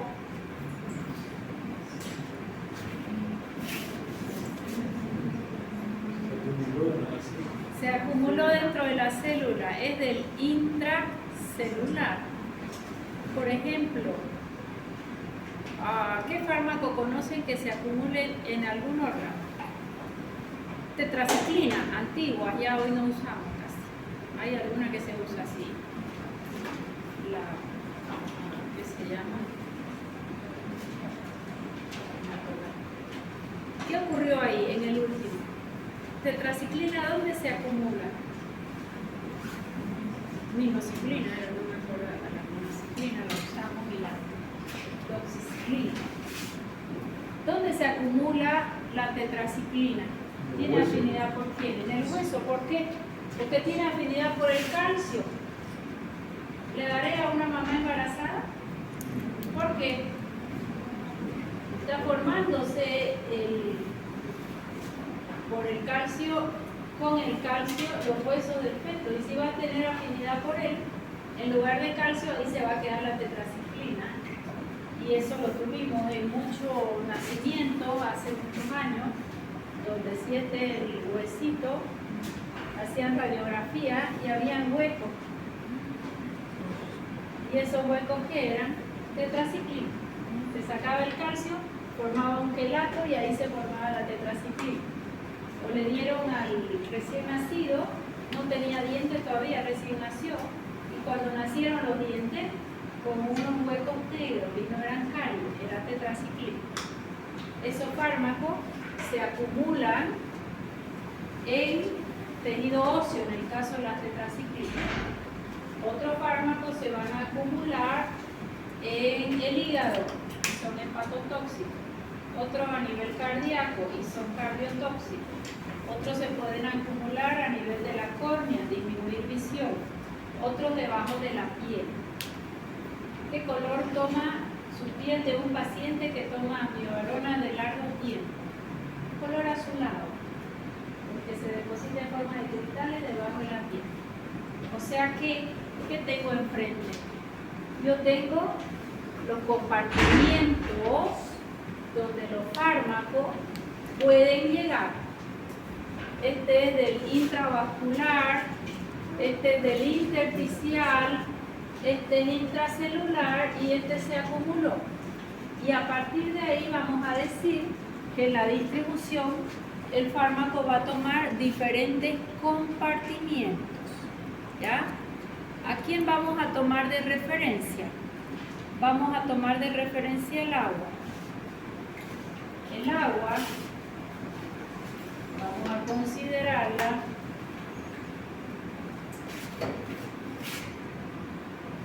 digamos que está mejor.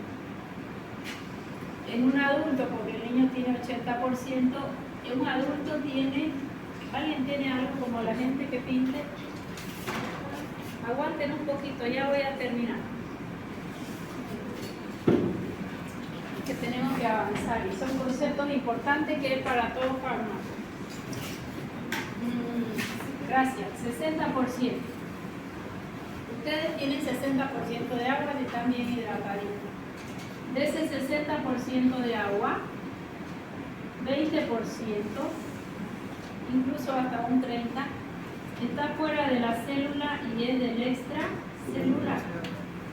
El 40% va a ser del intracelular. Para entrar dentro de la célula tiene que pasar primero por el extra y después por el intra. Decimos extra-intra. ¿Está bien? Y estos porcentajes, como está en porcentaje, los llevamos a litro. Y 20% equivale a decir 0,2 litros por kilo de paciente. 40%, 0,4 litros por kilo de paciente. ¿Qué es eso?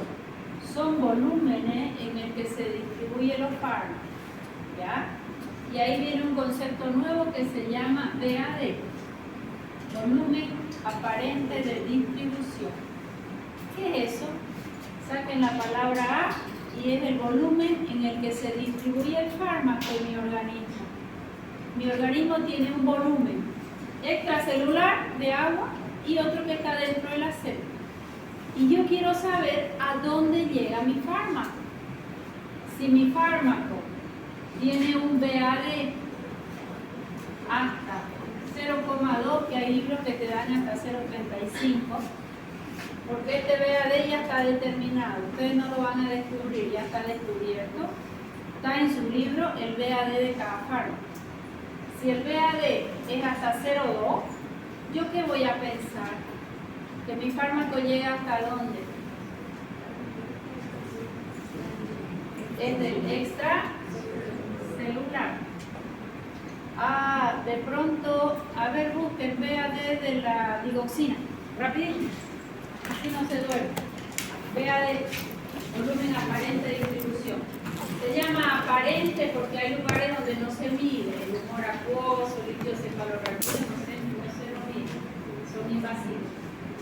A ver, busquen volumen aparente de distribución de digoxina o VAD de digoxina. 1100 litros por kilogramo.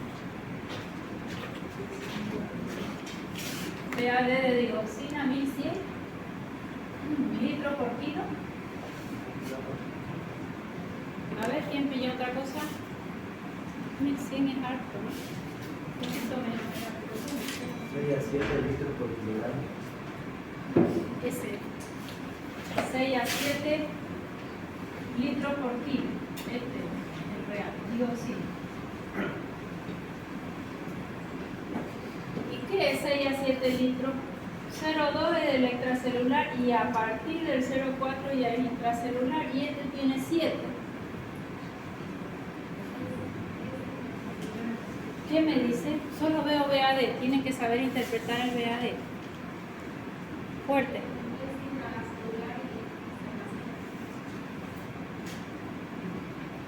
Es del extra, pasó por el extra, llegó al intracelular y se acumula en un órgano. Ahora busquen órganos en que se acumula dioxina. Rapidito, vamos. Órganos en que se acumula dioxina.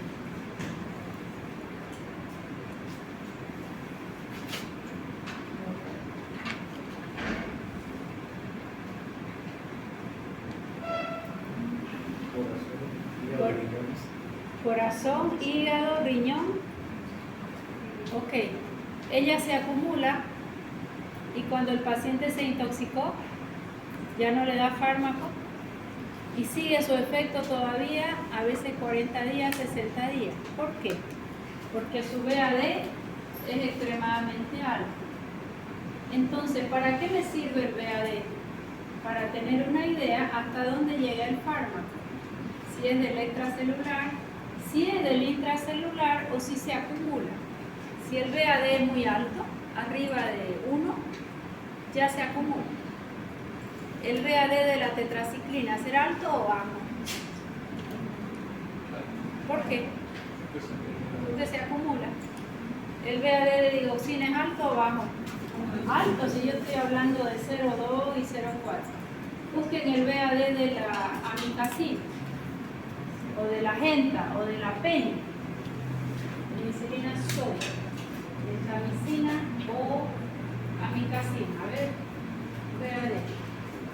Ahora tenemos puede ayudar a que limpia, pero aparece ahí. 0,2 a 0,4 litros. ¿De quién es? Amicacina. Amicacina, 0,2 litros por kilo. ¿Cuál de estos será? ¿Qué es 0,2? ¿Entra a mi célula? Tiene carga eléctrica, se queda en el intravascular, extremadamente bajo. ¿Quién buscó otro? Ya están cansados, no me aguantan una mañana de clase. Cante. 0,35 hasta 0,3 todavía se puede considerar extra. 0,2 le puse ahí, ¿no? Pero hay libros que dicen 0,35. Hasta ahí. Muy bien. Entonces, ¿para qué me sirve ver el VAD? Ustedes no lo van a descubrir, ya está descubierto, eso no cambia. Para saber hasta dónde llega el fármaco. Y cuando lean la literatura dice VAD. ¿Qué significa la A? Aparente. ¿Y por qué es aparente? Porque hay lugares, les dije, donde no se lo puede medir. El humor acuoso, tendríamos que pinchar el ojo y sacar muestra, no lo hacemos. Líquido cefalorraquídeo, se puede, pero es muy invasivo, no se lo hace. A veces le llamamos solo volumen de distribución, pero la verdadera sigla es VAD, volumen aparente de distribución. ¿Qué utilidad tiene otra aplicación? La vamos a ver en otra clase porque es más complejo y están todos dormidos, una barbaridad. Este estudio, mi niña, ¿no? Bien. Hacemos hasta aquí la otra clase. ¿La otra clase cuándo es? Miércoles. Voy a terminar esto que falta poquito, hago de transformación, a ver si alcanzamos la impresión. Termino farmacocinética para ya entrar en fármacos, ¿ya? Todo estos conceptitos que yo repito y repito es para poder interpretar la farmacología de cada medicamento. Tienen que saber cómo está el fármaco, qué es una proteína plasmática, qué es un volumen de distribución, cuál es la forma en que él se va a absorber, qué es semivida, qué es dosis, qué tipo de dosis hay. Porque todo eso después lo doy por sobreentendido. Porque cuando estudiemos un fármaco, ¿qué le vamos a estudiar? Acción farmacológica, que ya saben que efecto farmacológico, ya saben que la dosis, ¿cuántas dosis hay? ¿En cuál me voy a mover yo? Entre la mínima y la máxima. Después leen farmacocinética y te dice absorción, biodisponibilidad. Tiene una biodisponibilidad de 20%, de 40%, de 60%. Después te dice su fenómeno de primer paso, le baja la biodisponibilidad en 80%. Fenómeno de primer paso. O este fármaco sufre ciclo entero hepático, ya tendrán que saber qué significa eso. O tiene un VAD de 5. ¿Qué me dice un VAD de 5? Se acumula. Busquen el VAD de amiovarona.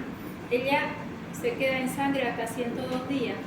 Cuando ya has hecho un tratamiento largo, se intoxicó el paciente o quieres cambiar el fármaco, su efecto dura 102 días o 106 días. Saca sangre y sigue habiendo fármaco. ¿Por qué? Porque lo acumulado se va entregando a sangre. Si queremos hacer dormir a un paciente, le vamos a dar diazepam. ¿De acuerdo? ¿Será liposoluble o no liposoluble? Le sobra liposolubilidad para prestar. ¿Quién necesita más dosis? ¿El gordito o el muy flaco?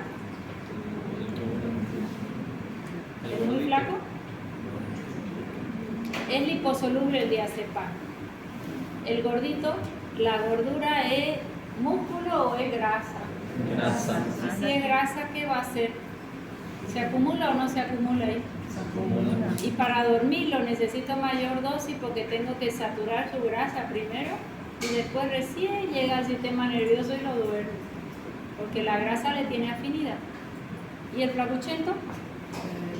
De un plumazo lo dormí. Si le das la misma dosis que el que tiene sobrepeso, lo vas a pasar. No, porque su franja es así de grande. Para matarlo, va a dormir 4 días, pero no se va a morir por depresión. Y son fármacos que hay que dosificar por peso magro. ¿Qué es magro? Por músculo, no por grasa.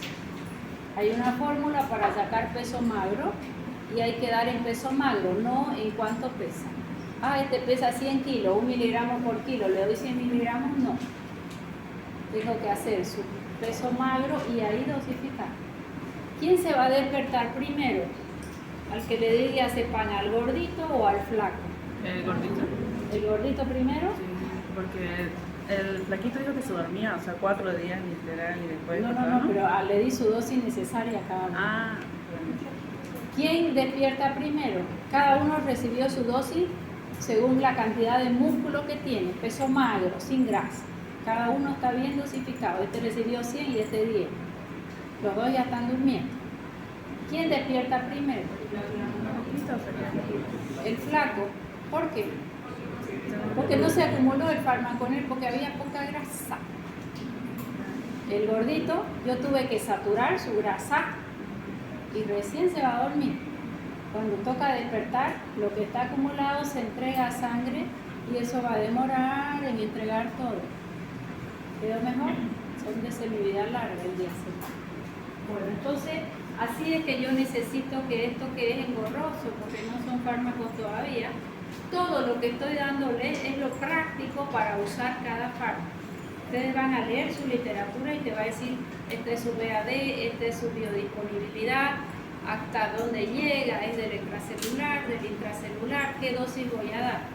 Todavía faltan reacciones adversas, ¿verdad? Y gracias, Domingo. Y algunos otros conceptos, ¿verdad? O sea que nada, aguanten y estudien bien. Si algo no se entiende, pregunten. Aquí la idea es que entiendan el concepto. Para todos los fármacos lo van a usar, ¿ya? Preguntas hasta aquí. ¿Nada?